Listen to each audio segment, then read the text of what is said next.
interest? Cool. No. No? None, there's no declaration of interest. I should just mention, Chair, for the benefit of all participants tonight, that we will be recording the meeting as we are doing for virtual meetings. So that recording is now started. Okay, thank you for that, Steve. Next item on the agenda is the whistleblowing policy.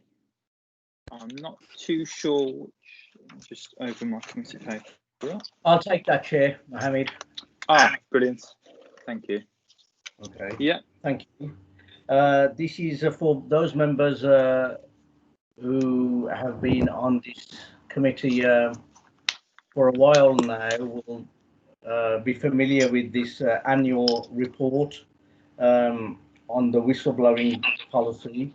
It's one of the terms of references of this committee that you are responsible for advising the council on our whistleblowing reporting policy and monitoring its operation. And the policy was first introduced in a different name some 20 years ago.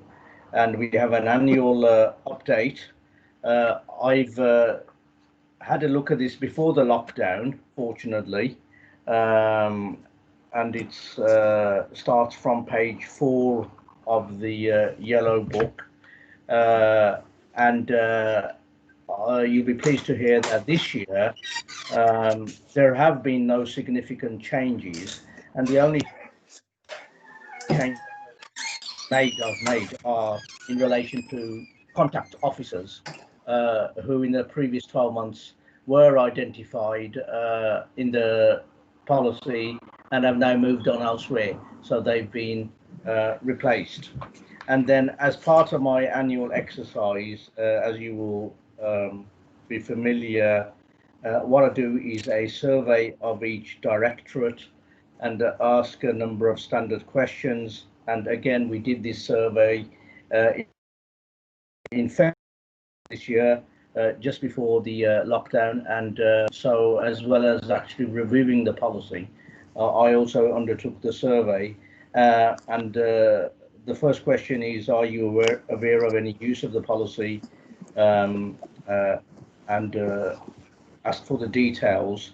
And you will see in the report that there have been 3 reports of the use of the policy in the last 12 months. 1 referral in housing, 1 in public health, and 1 in relation to schools. There were no other referrals from any other division. And we can have a wider discussion, if you like, when we come to the annual fraud report later in the agenda. But for now, and the reason for that is, as you are aware, the annual fraud report is a private session, whereas we are currently in the public meeting. And the 3 disclosures were in relation to the housing allegation was that had used a disproportionate amount to fund the antisocial behaviour team in housing. And as you will be familiar, there is the housing revenue account, which should only be used for housing tenants, to put it in a nutshell, and then the general fund for all other expenditure. And that was looked into. It's not a, as you can imagine, it's not a simple exercise when you are dealing with large sums of money and seeing which pot any particular expenditure should come from, but it's been looked at and brought to the attention of colleagues in housing.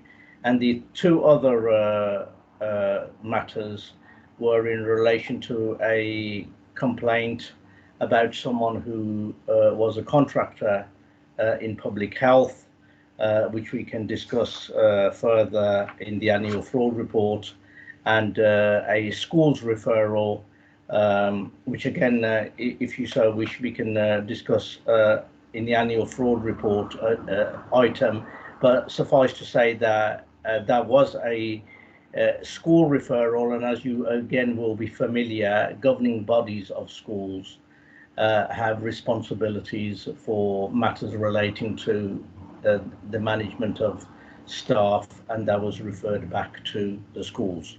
The other questions I ask are how are staff reminded of the existence of the policy, and again, most of you will be familiar, although maybe not so latterly, that if you, for example, went into the council house or any other council building, then there are plenty of posters, etc., on notice boards. You got the referee with the whistle and some narrative that if staff have any concerns, they can come either to myself or to one of their managers. And similarly, that message is spread over the year in various other communications, including briefings, emails, newsletters, etc. And the third question, are there regular checks of the posters? And again, I check that annually, and those posters are checked. No. And any missing or out of date are replaced. Councillor Taylor's joined us.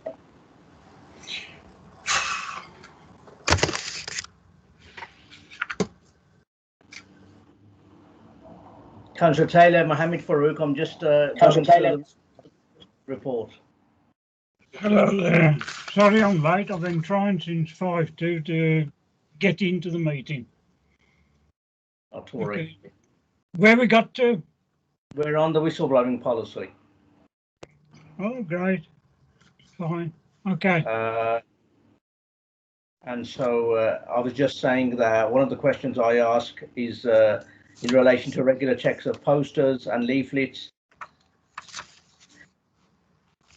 Done. And then the final question is, what is the outcome of your directorate review of the policy and the updated policy, once you've approved it, will be published in the Chief Executive's blog and corporate brief in the coming days.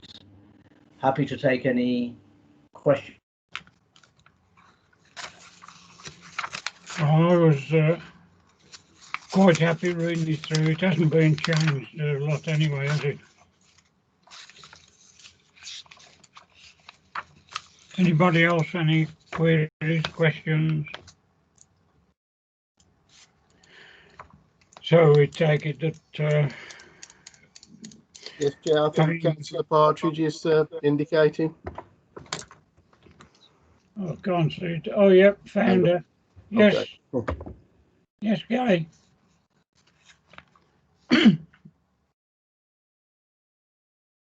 You're on mute, are you? I shouldn't be now. Can you hear me? That's better.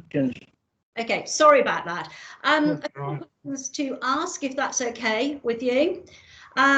Firstly, this policy, can I be advised if it applies to partnership arrangements and joint working?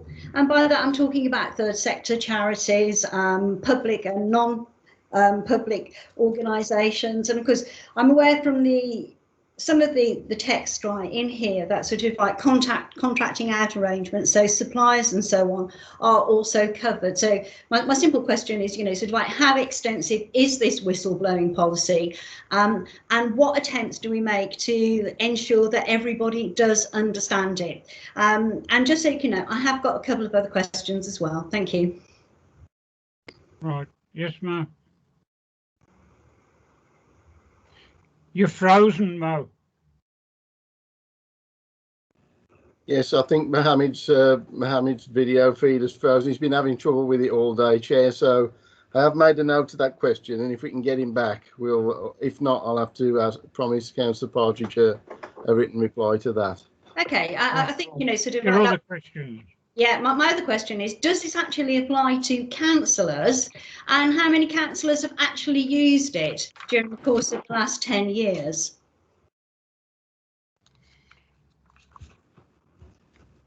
Well, the start of the policy says that it applies to all employees and those contractors working for the council on council premises. Chair, I'm back, if He's it back. helps. Go on, man. Sorry, I was kicked out. Councillor Partridge, I caught the end of your question. Were you asking whether this policy applies to members? I was, yeah, basically, because sort of within, the text of the document, it's clear to me that it's saying that it does. And I would say, as a councillor of a number of years now, I just absolutely was not aware of that. Right. Well, the short answer is that this policy doesn't apply to members, Okay. because and the reason for that is simple. You have the members' code of conduct. So if anyone has any concerns about the behaviour or the conduct of a member, then the route is via a complaint to myself as the monitoring officer. Chair, can I just interrupt there? It's not about the code of conduct that applies to councillors. It's actually about the whistleblowing element of it. Because if we look at page 8, and I think it's under the second bullet point there, it says failure to comply with professional standards, council policies, or codes of practice or conduct are covered by the aims and the scope of this policy. Yes, I don't disagree with that, but all of that would be covered by the code of conduct and a complaint via the code of conduct. So there is a mechanism there for looking into concerns about members, as you know. Chair, I repeat again, it's not about concerns about members, it's concerns of councillors relating to the practices or things that they are aware that are going on or they suspect that is going on, and does the whistleblowing policy apply to them? You're referring to the fact that if we find something going on with officers or employees, can we whistleblow them? That wasn't my exact question, but I think the point and the principle that you make is absolutely right. Yes. And again, sorry for the misunderstanding, Councillor Partridge, but the short answer to that is yes, you can whistleblow against an employee of the council, and the route would be to either, for example, to come to myself as the monitoring officer, or for you to go to the chief executive, or for you to go to the relevant director. Okay. Well, I come back to the final point that you made, that sort of like this scheme is actually promoted via posters and leaflets. It would seem to me from my own personal experience that perhaps we need to have a look at how we promote this, not only to members, but in the wider public domain. And again, if it helps, it's also on the, you can remember, people can also find it on the intranet. But I'll take the point and I'll take that back. Thank you. Thank you. What about the first question now that he's joined us again? Okay, thank you, Chair.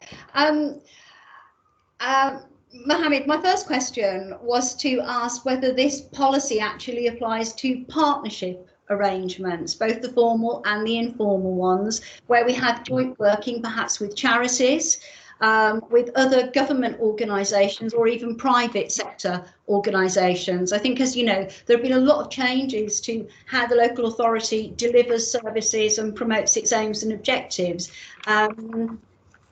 And I just wondered whether this policy is intended to have that complete coverage.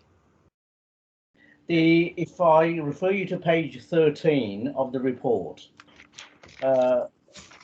it says, unlike disclosure by employees, the Public Interest Disclosure Act does not cover disclosure by members of the public. And because the groups you've referred to are not employees, they would fall under the category of members of the public. However, the council considers that any disclosure or allegations made by members of the public in respect of serious wrongdoing should be handled in the same way as disclosures made by the employees. So again, as I indicated in relation to members, if there are concerns by partners, then if those concerns are brought to our attention, then they will be looked into. Yeah, just for completeness, if the other way around, if a member of the public had a concern about an organisation that the local authority was in partnership or associated with, would the whistleblowing policy apply to that member of public who wanted to articulate those concerns? Thinking aloud, I would say that that wouldn't be covered by the whistleblowing policy. However, that's not to stop a member of the public from bringing that to our attention as a local authority and for the matter to be looked into. Okay. Yeah, Chair, I would suggest that perhaps we would want to take some time as an organisation to consider whether the whistleblowing policy should apply to those that we work with.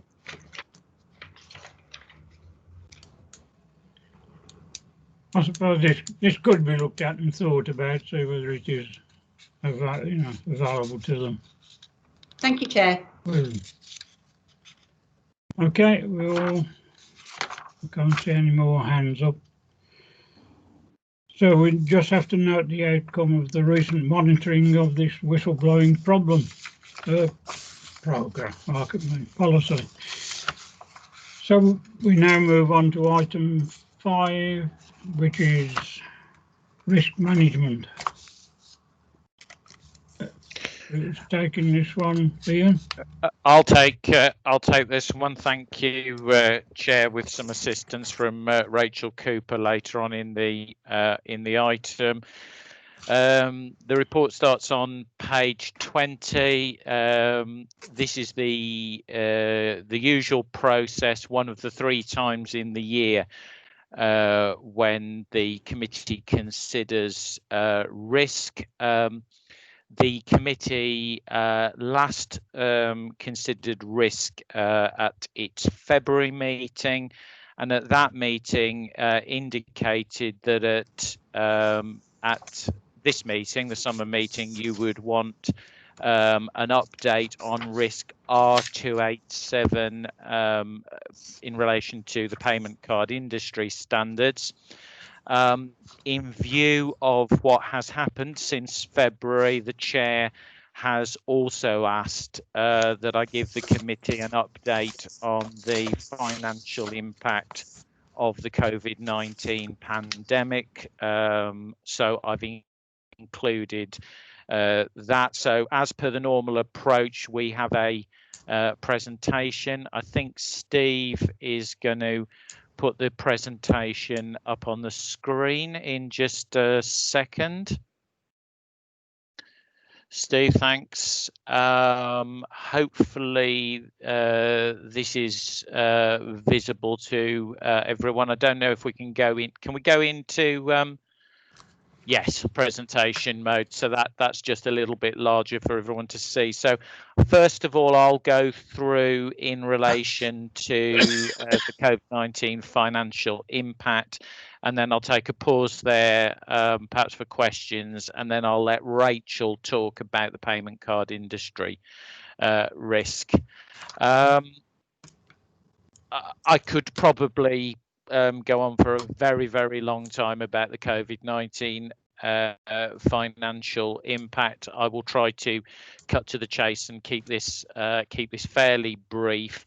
It is very important to remember that at this point, everything I say about the financial impact of COVID is still very much a forecast. At this point in time, we don't know what path the virus will take next. Because we don't know what path the virus will take next, we cannot be sure about the nature and duration of the public health measures that will need to be in place. And because we don't know that, we cannot be absolutely certain about the severity of economic impacts. So it's an interesting situation because this is one of the most important financial impacts to hit us in any one go. Certainly, the biggest thing that's happened in the course of my time as a Section 151 officer, in terms of a sudden impact and change on our finances. And at this point, there is still a substantial amount of uncertainty about where it will end up. Steve, if you could move on to the next slide. First of all, I just want to run through an outline of all of the additional funding that we have had and are expecting to get in relation to COVID-19.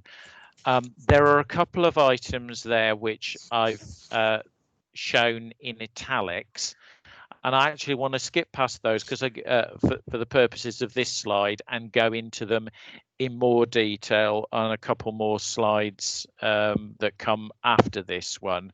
But those italics items are general financial support that we can use for all the general impacts of COVID-19. All the items that I've shown on this list, which are not in italics, are in some way ring-fenced for a specific purpose. First of all, their Hardship Fund, £3 million. That came from government very early on as we went into lockdown, with a very strong steer that it is to be used to give an additional £150 of council tax relief to every household that receives council tax relief this year. That is what we were directed to do, and that is what we have done with that money. The next item, I called it, at the time I put these slides together, I called it Hardship Fund second round. Its strict name is Local Authority Emergency Assistance Grant for Food and Essential Supplies. That's another approaching 400,000 that we have available to help households that are in difficulties with food, fuel and essential household items. We have just set up a process to start distributing that money to households via the same mechanism that we use for our old local welfare assistance scheme. The next one, called Section 31 grant. This is not additional money on the council's bottom line.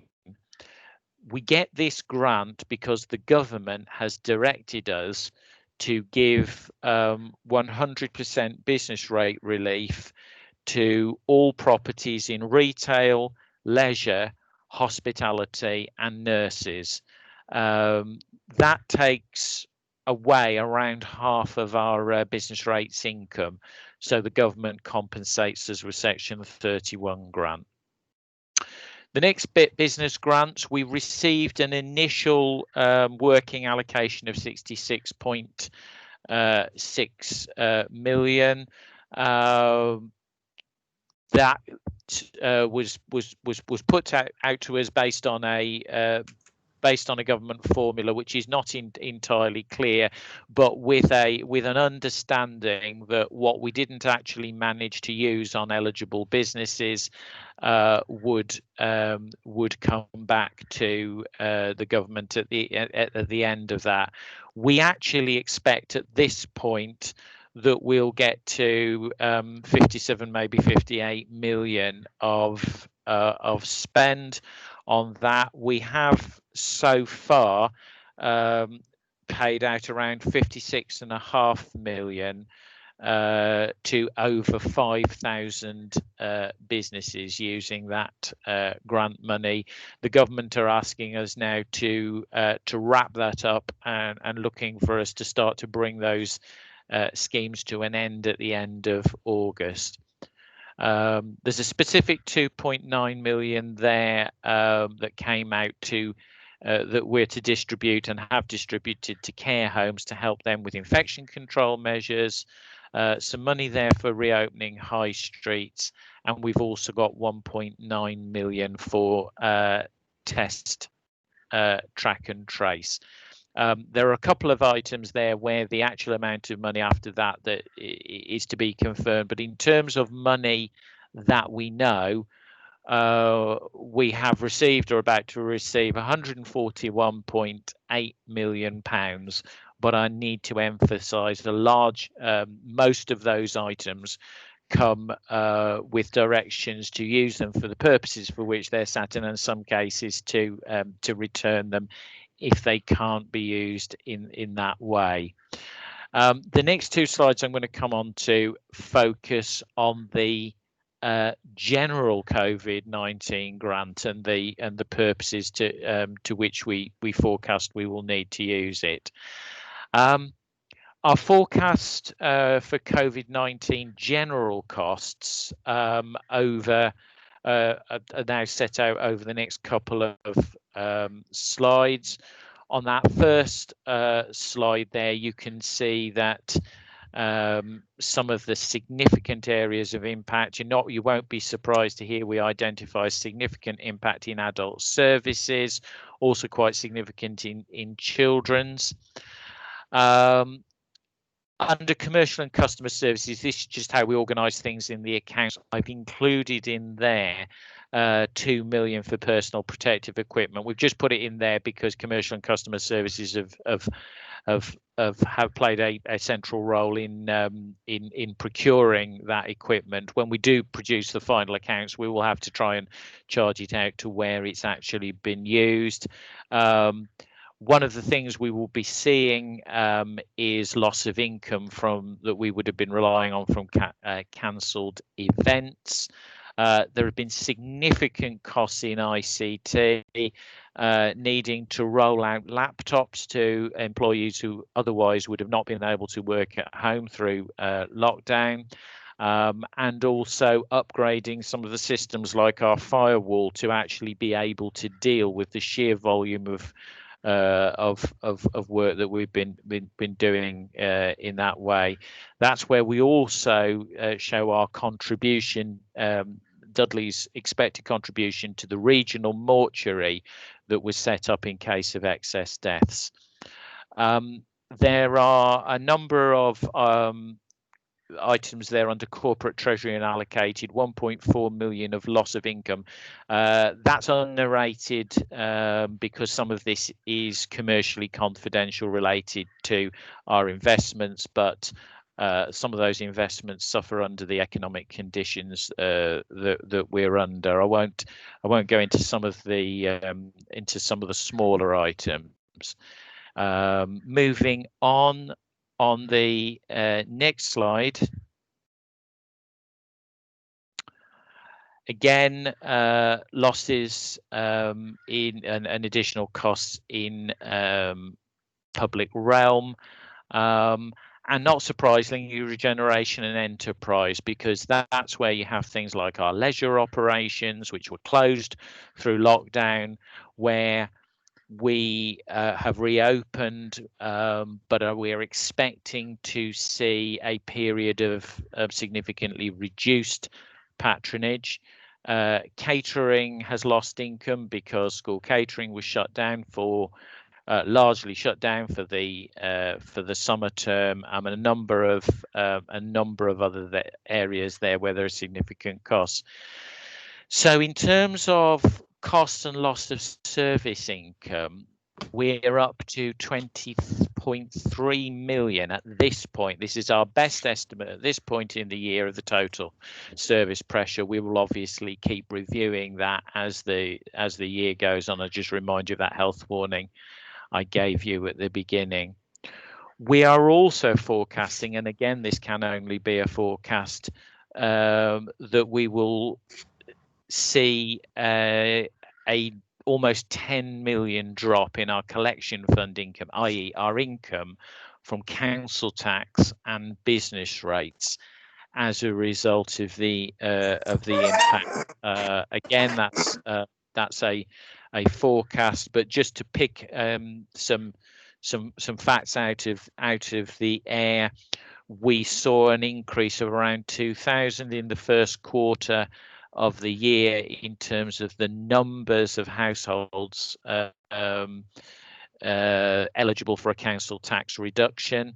That is being to some extent masked by things like the furlough arrangement. So our forecast assumes that that will rise significantly by the end of this calendar year as things like the furlough arrangements unwind, and inevitably and sadly some businesses will need to will feel the need to make people redundant. That will inevitably feed through to households coming and claiming council tax reduction from us.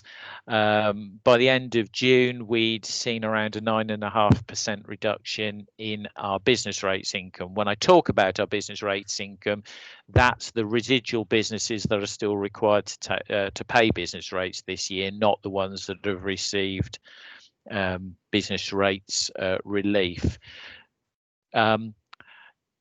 We can spread the accounting for those collection fund losses over the next 3 years, but obviously that is only moving where we account for the issue. So I add those in, and at the moment our forecast of pressures is a bit over 30 million. Against that, we have definite unring-fenced funding of 21.9 million, which Steve is helpfully pointing at for me. Plus, on top of that, we have a further element which is unknown at the moment. The government have indicated that there will be a scheme in addition to that compensate us for losses in relation to fees and charges.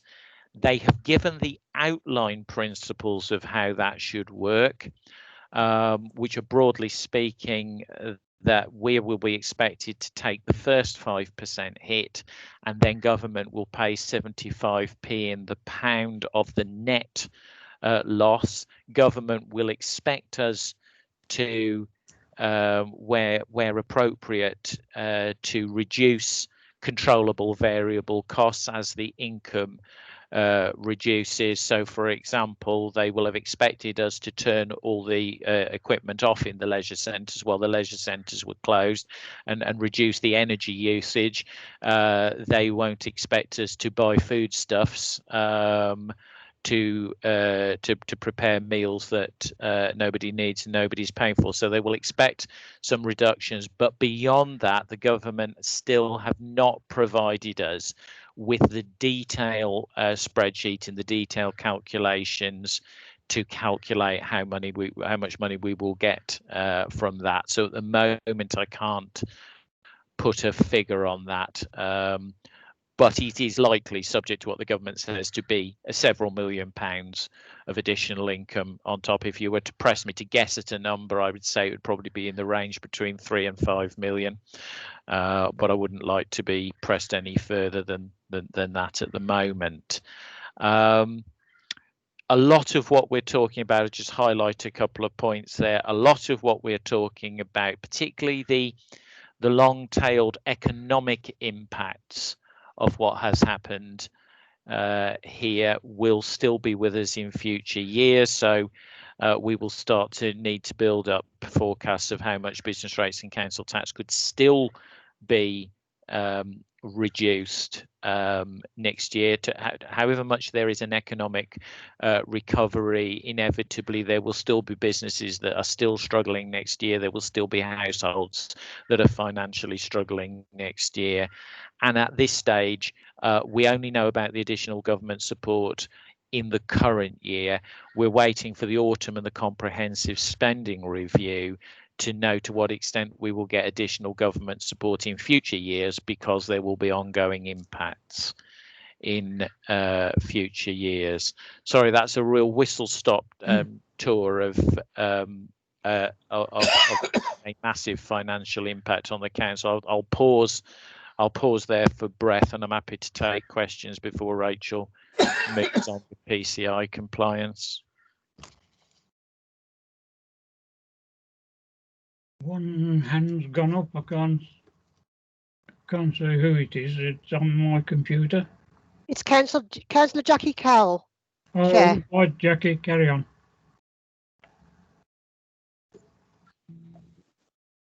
Thanks, Chair. Just briefly, I'm not sure. I think it was the first or the second slide. It was referring to there was some reference to summonses, and I just in relation to finance and legal, and I just wondered what that was a reference to, please.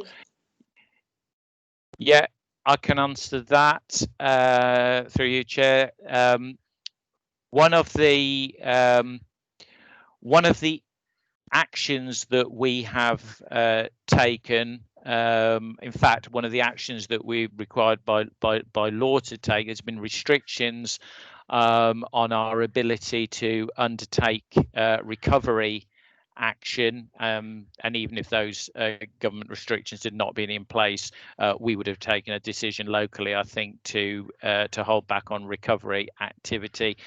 Summons income helps to it does come in and pays for some of the costs in revenues and benefits, which are there managing the recovery of the recovery of income. The costs are still there. A lot of those costs are actually now being incurred doing things like the business grants. But a lot of the underlying billing activity in revenues and benefits is still there. So the cost side of the equation is still there, but the income is not coming in at the levels that it normally comes in. So that is the main thing driving an overspend in finance and legal. It's not an overspend; it's actually an under income. Okay, thank you. Thanks for that. Joe, Robert, you want to come in? Yes, thank you, Chair. I think it's probably a good opportunity just to thank Ian and all the work his team have done, as well as Councillor Clark, in ensuring a lot of the business grant money was given out. I've spoken to a lot of businesses in my ward who received the grant very promptly. I know other local authorities wasn't as quick actioning them as we were. Just in regards to the business grants, is that we've been given the 66 million at the moment, but some of that money might have to go back. Do we set the goalposts on what grants can be given, or is that guided by government? So are we able to change the goalposts so more businesses can apply, or businesses can apply for more money, just to ensure that the 66 million is utilised and we're not spending, or we're not giving back some money to government?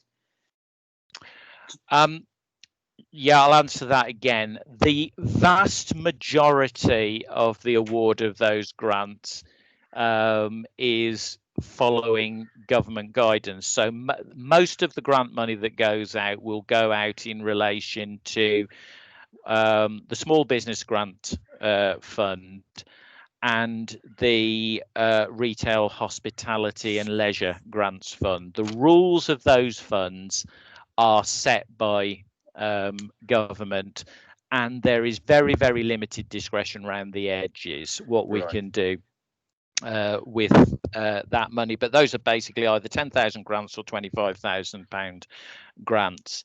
The bit of discretion relates to what's not surprisingly called the Discretionary Grant Fund. Whatever we manage to pay out on the Retail, Hospitality and Leisure and the Small Business Grant Fund, which I just call the main schemes, just to keep it easy. Whatever we pay out on that, we are allowed to pay out an additional up to 5% discretionary. So we're anticipating at the moment that we will have about 2.7 million of discretion. We've already gone out with 2 rounds of applications for discretionary grants. At the moment, the indication is we won't have spent it all. So tomorrow I'll actually be in discussions with officers that have been working on that, and then discussions with Councillor Clark and Councillor Lowe, because we're trying to do this on a cross-party basis, about what further discretion we could give in a 3rd round, because we want to get that money out to Dudley businesses, because we don't want to return it. That is the point I was making. I think it's the more we can spend here in Dudley, the better. Just a couple of other points. The first, some of the cost overspends I was sort of expecting. The one that did jump out quite surprisingly to me was the leisure centres. I think it was £1.9 million. Where that cost sort of come from? I appreciate that they weren't open, and memberships would have probably had to been put on hold or refunded for that period. But that just seemed quite a lot of money when I should imagine a lot of the staff were furloughed. Where did those overspends come from? If you'd like to put it in an email, if you've not got them all to hand, that is fine. No, I'm happy to answer that one anyway. It's partly the language in which I titled the slide might have been a bit misleading. It is a combination of additional costs and lost income. Right. In relation to leisure centres, it is largely lost income. It's losing the fees for swimming, the fees for using the gym. That is partly offset by obviously being able to turn the lights. Well, currently the heating would be off anyway, but we've been able to turn the lighting and the pool heating and those sorts of things off. In actual fact, there was a very, very strong steer from the government that they did not want local authority staff to be furloughed. So the HMRC guidance very, very clearly said we do not expect public authorities to furlough their staff. And the argument for that is public authorities are receiving grants like the general COVID-19 grant to maintain costs. So we have the reason there's a big figure is the costs are still the same, but there's a loss of income. Right. And the last question, I think you were briefly explaining it, but unfortunately I was actually disconnected. My internet dropped and everybody was put on hold for a moment. But just in regards to the complete sort of overspend, I think it was around 25 million. Are you confident that a lot of that money will be coming back from government? The only reason why I ask is I remember reading a report and it was comparing other councils, their overspends, and some councils, I think Birmingham, were up to £200 million. And I just think if you look at the vast size, Birmingham's 3 times Dudley, so 25 times 3 is nowhere near 200. So I was just wondering if you were confident that if the government are going to have to think about £200 million going to Birmingham, will we be sufficiently refunded our overspend? And have we got nothing to worry about?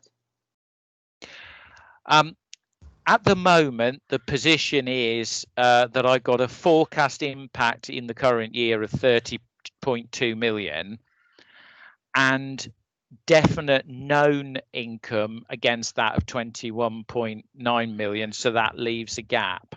On top of that 21.9 million, we will get something out of the government scheme for compensation of fees and charges, but until the final details of that are published, I can't definitely say. I think that'll be between 3 and 5 million.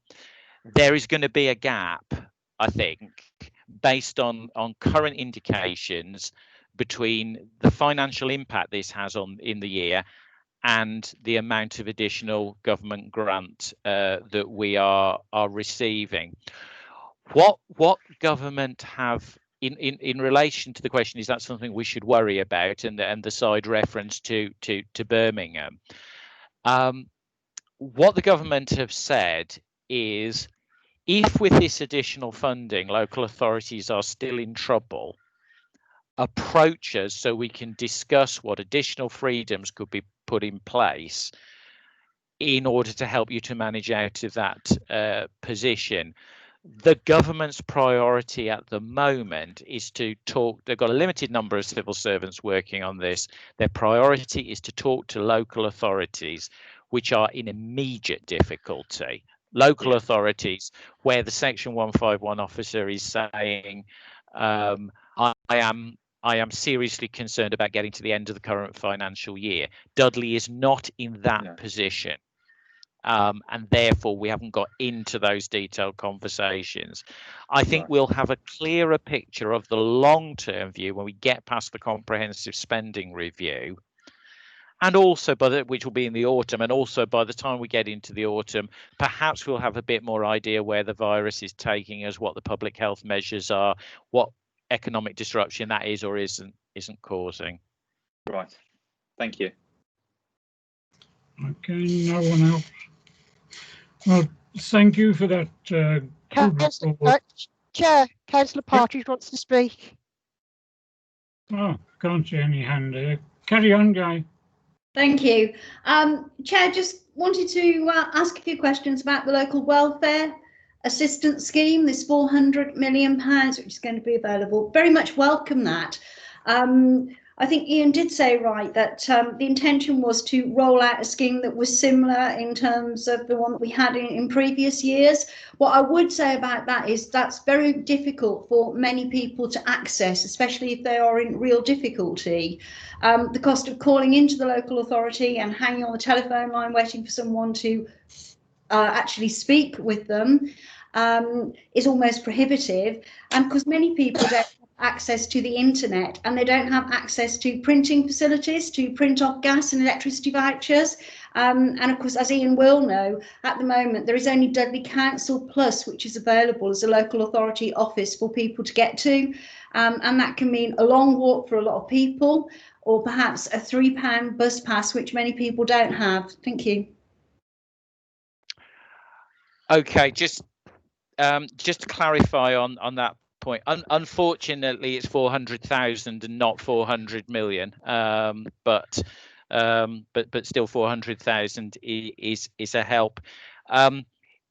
It will, when I say it will be delivered through the same mechanisms as local welfare assistance, we're using the same parts of the council, so this will be a partnership between Dudley Council Plus and the community part of public health. When I say through local welfare assistance, what we're actually doing is suspending the current loan-based arrangements, because there's no need to give loans in a situation where we actually now have some funding to give outright grant. They will be cash sums that are paid out at the moment, a limit of £300 per household. It has been put on the council's internet, though I appreciate not everyone has internet access. But I do take the point about accessibility, which is always an issue when we're trying to make anything like this available to people who are obviously in the most vulnerable straits of all. This is by definition for those people who are in that position. Okay, again. Thank you, Chair. Fine. Right. Well, anyway, Ian, thank you for that full report you've just given. It, to me anyway, it doesn't sound as though things are quite as bad as I thought they could be. Although I know we don't know what the future holds yet, but at the present time, it doesn't look as though we're too badly off as a council. We can at least survive the year. Anyway, thank you. We now go on to Rachel for the next risk, the payment card. Yeah, Steve. Okay then. Yep. So I've got a couple of slides just to talk a little bit about what PCI compliance is all about, which is the payment card industry, and some of the actions and the mitigating actions that we're taking to try and put us on a good footing so that this risk doesn't actually come to fruition. So what this is all about is sort of card fraud or data breaches of credit card data. So if there was a breach, the council could face significant financial penalties and reputational damage. So that's why it's really important to make sure that we've got all of our processes and systems in place, and that we have got that standard. That standard won't stop us actually having a breach. It just means that we have done everything we can do to reduce the risk of that actually happening. So, Steve, can you go to the next slide? Cheers. So, PCI is all about Visa card, MasterCard, Amex, a number of years ago got together and created something called the Payment Card Industry Data Security Standard. So that's a bit of a mouthful. But all that's there is to try and safeguard consumer card payments. And right across the council, we'll take card payments, whether it be for council tax, housing rent, or, you know, we might be able to go to an event at a town hall at some point. So you'll be ringing up and paying for those tickets on your credit card. So what we've got is the regulations. We used to have one assessment. So it used to make one assessment for all of the various methods of payment that we take right across the council. And that was getting to the point where we needed to get into compliant version 3. We knew that wasn't going to be possible. So what we've done is broken everything down into basically 6 assessments, which I'll go through on later slides. And that means that we can try and be compliant on some methods of payment so that we're reducing the risk while we're still actually working on solutions for other methods of payment. And what happens with these regulations is that we're trying to future-proof our processes and systems, because a lot of items will be advisory notes. So what we're trying to do is incorporate those, because very often those advisory notes become actually regulation in future years. So this is a corporate risk because of the, there's a number of services across the council that are involved, and there is the potential for an unlimited fine if there was to be a breach. I've just listed some of the main software applications that we use there when we collect income. So Civica Icon is one of the main ones where our council tax and business rates is collected predominantly. Rostrum is a system that housing rent use to collect arrears. So people who are in arrears, their phone numbers and details get put into the system, and it actually makes automatic calls and then directs you to an operator. ProVenue is the system that we use predominantly at our town hall. And Scuba, just to show that we've got all council included on this. Durmston School have a theatre, and I think they have some like leisure activities there. So they use Scuba as a booking and payment system that goes through. Steve, can you do it? So what we've done, as I said, we used to have one assessment, and this time we've gone down into 6 assessments, and they are what they refer to as SAQs. So they're self-assessment questionnaires. So we complete that questionnaire and we prove to an assessor who we've been working alongside for the last couple of years that we give them evidence of our processes and IT, show them, just how our systems are set up and whether they're hosted internally or in the cloud. So when we look at the first 4 that I've got on this slide, we're now pretty much in a position where we've got those self-assessment questionnaires completed. We've got pretty much all of the evidence that we need, and we're ready to submit that now. And that's taken quite some time to achieve. The first 2 items are mainly about the Pdq machines. So those are those handheld devices that process data quickly. So if you go into a restaurant and you'll be given a bill, the Pdq machine, the waiter or waitress will actually type in the bill amount. So it's handles the payment in its entirety and sends it over to the merchant. So mail order, telephone order is a generic term that they use for anywhere where the customer's not present. So the operator will type in the card number details into the machine, and then the payment goes on. We've also got an assessment where it's face-to-face. So again, this could be a Pdq machine again. So you go into a leisure centre, you pay for your badminton or your squash court with your card, and the payment goes through on that Pdq machine. When we go on to e-commerce, so this is when we've got no staff or operators involvement with the transaction, so it's fully self-service. So the card and the individual isn't there. And then we use a system called Call Pay for all of our automated telephone payments. Again, that is just self-service, as I've said, and there's no staff or operator. So those 4 SAQs are pretty much ready to go, and hopefully we'll be compliant in those areas as methods of payments going forward. The last 2 SAQs, which are on the next slide, these are a bit more difficult to find solutions to, and they are sort of testing us and our third-party suppliers, to be honest. These transactions are predominantly where there is voice recording that takes place, and that is what is causing the increased risk of fraud.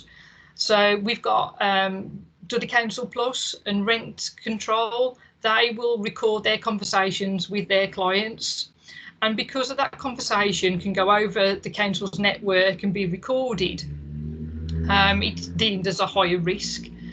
We used to have a system where we could pause and resume the recording while taking card details, but we've actually had to go to a hosted system which doesn't have that automated pause and resume functionality available, which is what has caused us this problem.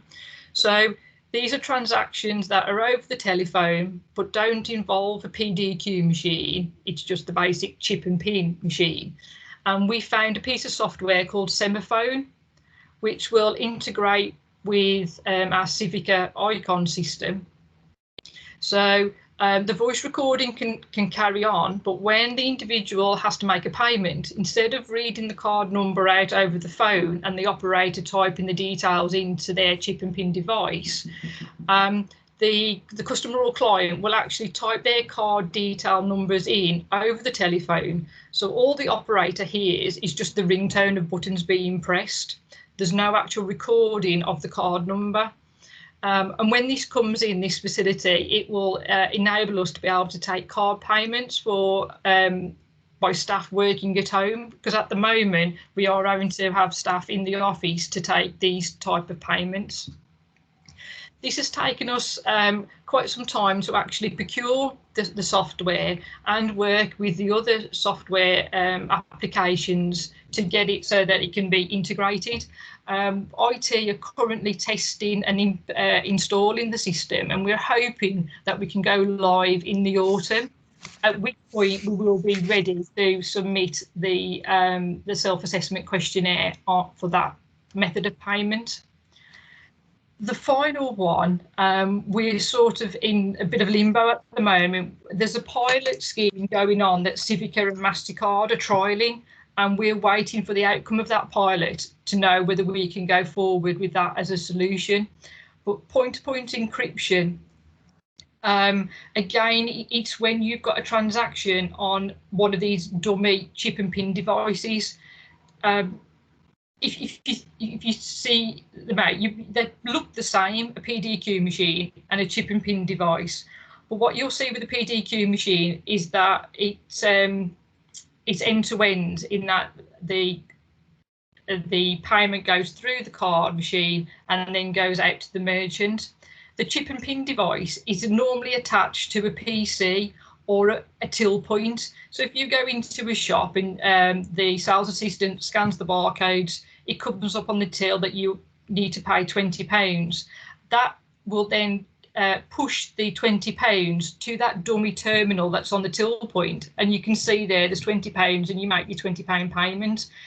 That payment will go via the actual till, so it will go through a network or a PC, and that's what causes the less secure and the greater risk with that type of transaction. Whereas, like I was saying, with the Pdq machine, it's not connected to any other system. You type in the amount, it takes your card payment through. So with these technical solutions that we've been trying to address, we've also updated our council policies. We've obtained assurance from third-party providers to make sure that they're compliant with PCI. So we've been doing this work in the background so that when we have got the IT systems ready and in place, we will be able to go to the assessor as quickly as possible to try and be compliant. So that, in a nutshell, is what the risk is about and where we're at. We've hoped to be compliant in 4 of the 6 areas fairly soon, and then as I say, autumn for Semaphone. If you have got any questions, I will try and answer them, and if they get too technical, I will get IT to help me construct a response for you. So over to you, really. Thanks, Chair. Well, thanks for running through that, Rachel. Is anybody? Oh, I've got one. Somebody's got their hand up. Councillor Jackie Cowell and Councillor Gay Partridge. Yes, carry on, Councillor Cowell. Jackie. Thanks, Chair.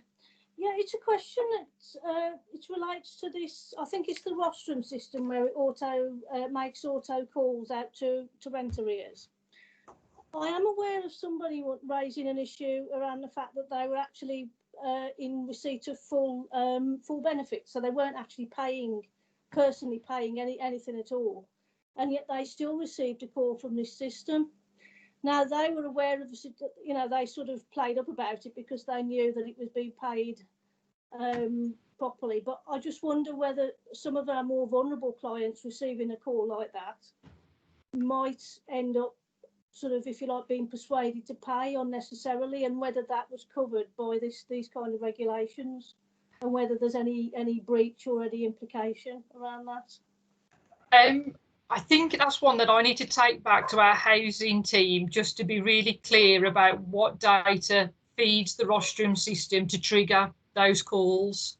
Because what the PCI is more about is the actual card transaction when it goes on, so that if that individual was to provide their card details, that we haven't copied those card details and passed them on to other people. I mean, certainly we never want people to pay for anything that they shouldn't have to, or feel pressured to pay for things that they shouldn't have to. And then especially at the moment with COVID, there have been a lot of issues with people cold calling and asking for money. But can I take that one back, Councillor Cowell, and just get some criteria about what's used? Yes, certainly, yeah. That'd be great, thank you. Right. Guy, you still want to come in? No, I'm fine. Fine. That looks as though, can't see anybody else wanted to come in. So it looks as though everybody's happy with it. Well, thank you very much for that, Rachel. Very useful. So now we need to look for the risk that we want to have a look at in the next meeting, or at least in the December meeting. Has anyone got any views? I can't remember exactly what we've done up to now. Have we done vulnerable adults? Yeah. I'm just checking. And me. Because that's quite a major one, isn't it?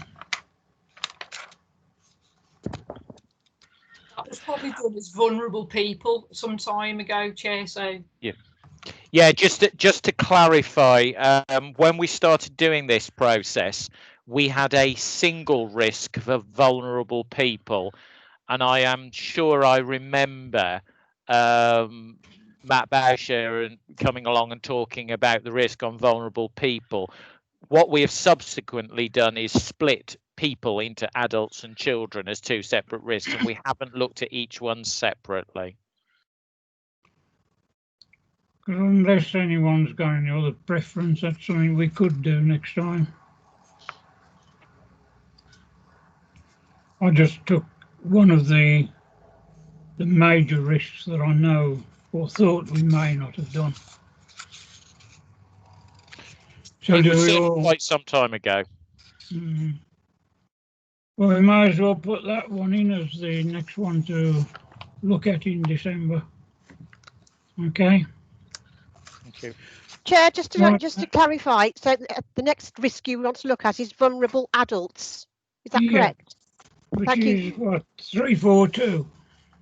Thank you, Chair. Do you want to come in, Adam?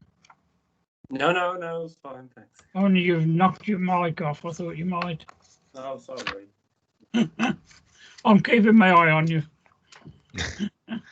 Right, so I think we've covered all the recommendations on that issue. So we can now move on to the next item, which is number 6, review of the Code of Corporate Governance. Right, thank you, Chair. Right, Graham. Right, so this is a report I bring to committee on an annual basis. There's no legal requirement to produce a code of corporate governance, but it is considered good practice and most councils have got one. Our code is very much aligned to the guidance issued by Tip for Solace, delivering good governance in local government. The guidance sets out 7 principles of good governance, which are broken down into sub-principles, and examples are given of the type of evidence that you should have in place to indicate that the principles are in place. Although the guidance does acknowledge that you need to review the principles in the context of your own authority. So I've reviewed the code in conjunction with a number of managers, and then the draft was taken to Strategic Executive Board and agreed with them. The main changes are listed in paragraph 10. So we've now got a revised set of contract standing orders. The code now makes reference to the Town Deal Board. It makes reference to the fact that we had a People's Panel meeting to look at the future of Dudley and Brierley Hill Town Centres. It mentions the Dudley deal. We've now got leadership accountabilities and it discusses those. It mentions the enhanced scrutiny processes by Corporate Scrutiny Committee in terms of performance indicators. And the fact that the council has now got a procurement management group and a commercial opportunities group. So the recommendation of the report is for members to know the content of the report and approve the revised Code of Corporate Governance, and that members authorise the Director of Finance and Legal to undertake the necessary action to incorporate the revised code into the council's constitution. Well, thank you, Graham. Anyone want to make comment? No hands have gone up. 1 or 2 things I'd like to mention, Graham. Where you've just been saying all these various boards, panels, groups, etc., as I've mentioned to you before, I just trust that these won't just become talk shops and they will produce something. But how or by whom will these groups be monitored, scrutinised or whatever?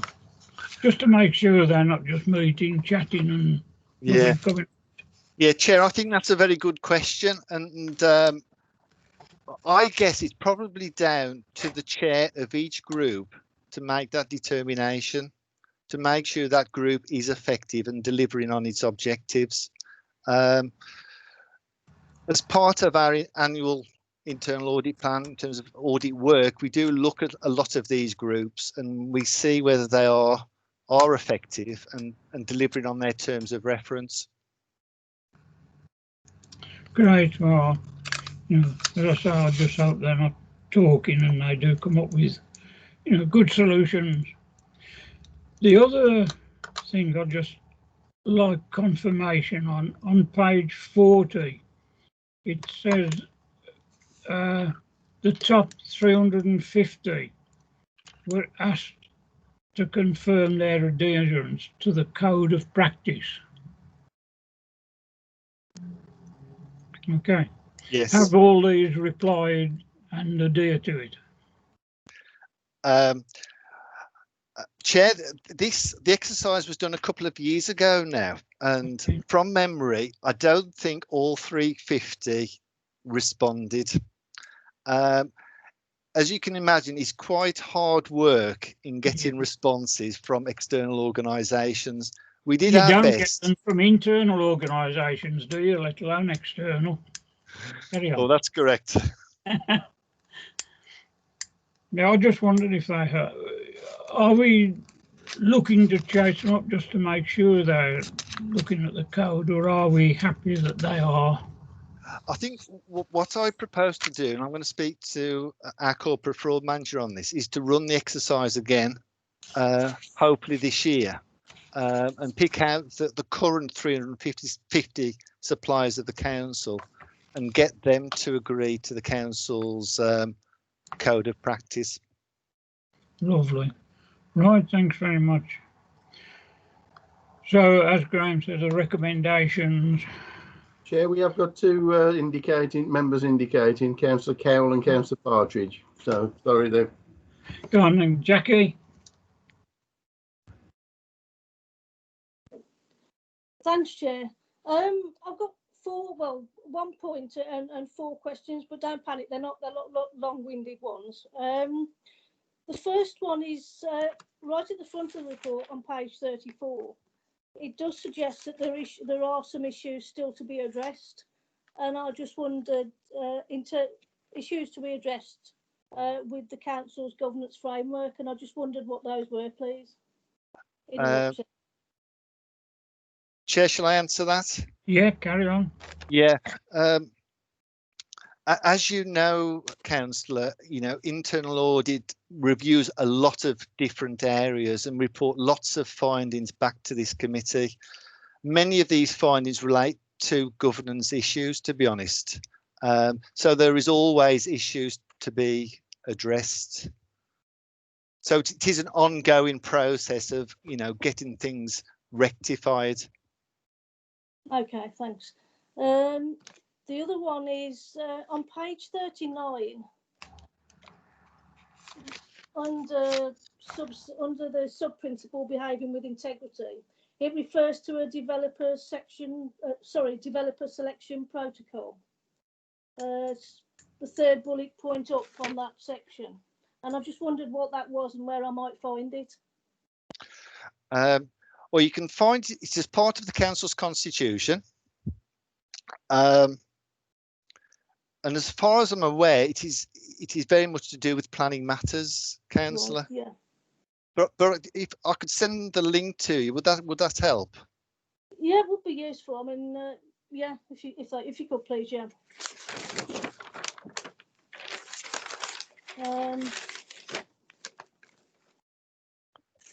And then there's a question in relation to page 54. Under core principle 7, implementing good practices in transparency and reporting. And apparently the council is working towards complying with the Local Government Transparency Code 2015. That stuff stood out to me as a little bit worrying as we're now in 2020. I just wondered sort of what the issue was with that. I think the difficulty is with it is, I think a lot of it's down to our systems, Councillor, to be honest, in that our systems don't always make it easy to make this information available because it's not in the right format to be made available. So our difficulty is how do we extract the information in such a form so that it can be put onto the council's website. So I think that's the challenge for us in some cases. Right, thank you. And just one final point, it relates to core 6 on page 50. It talks about corporate customer feedback procedure. Page 50, sorry, not page 60. And I just wanted to point out that I actually think sometimes that the customer feedback is a little bit difficult to follow. In terms of if you have got a sort of a compliment or complaint, it's not the easiest to access, I feel. I just wondered whether there was anything we could do to look at that to make it more straightforward, if you like, as a central point. If you go into it, it feels to me as though you're often directed to this, that, or the other, instead of just having a central point to make the issue known. Right. I can pass those comments on to the lead officer responsible for the procedure and ask them to look at the procedure for you. Okay, thank you. Thanks for that. Thanks, Chair. Right. Guy? Thank you, Chair. My question is about core principle 2 and the sub-principle about effective engagement. Over the last few weeks, I've been trying to find out how decisions have been made round and about the Black Country Plan, specifically the decision to go for a new call for sites that was announced on the 9th of July. I had been under the assumption that somehow the Black Country authorities would have been making that decision, and I had imagined that it was endorsed or sort of like notified to their joint executive. I've since found out that that is not the case. So I guess my real question is, sort of, does this report cover the governance around and about Black Country Plan making? And if not, why not? He's saying the Code of Corporate Governance is in relation to the council. I'm guessing in terms of the Black Country Plan, that's a partnership plan. So it would be outside of this code, is how I would see it. Chair, my understanding, right, is that the Black Country Plan actually forms part of the local plan for this local authority. And whilst I do accept the comments that have been made as sounding reasonable and fair, it does appear right that sort of the sphere of decision making and sort of like influence that the Black Country Authority has directly impacts on this borough. It's almost like a reverse flow from my point of view. And I am concerned, right, that it doesn't seem to have any auditing of its own governance arrangements, specifically in terms of the Black Country Plan. I'm not quite sure if that applies to the Black Country authorities or the Black Country Joint Executive. No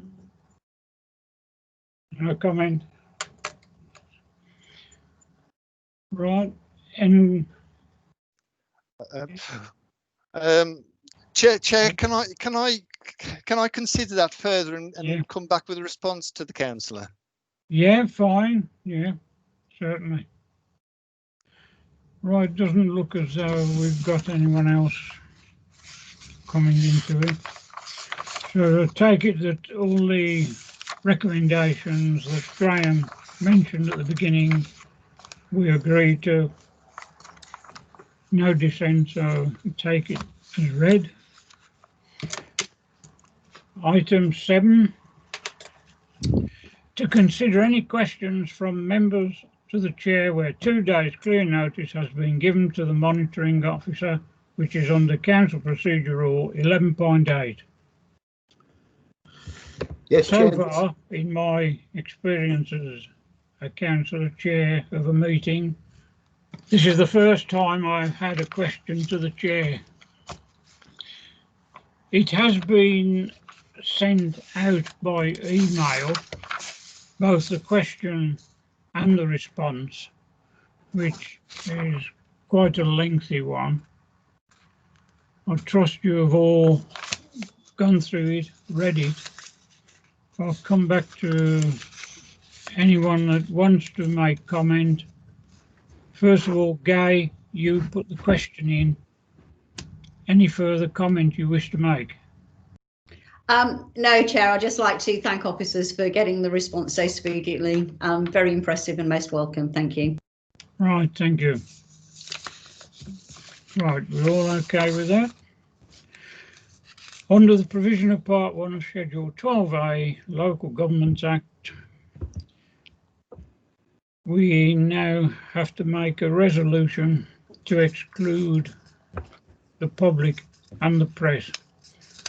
I so move that we do exclude. Do we all agree? Well, I don't think we've got any here anyway. So we'll continue now with agenda item 10. Graham? Right. Thank you, Chair. Are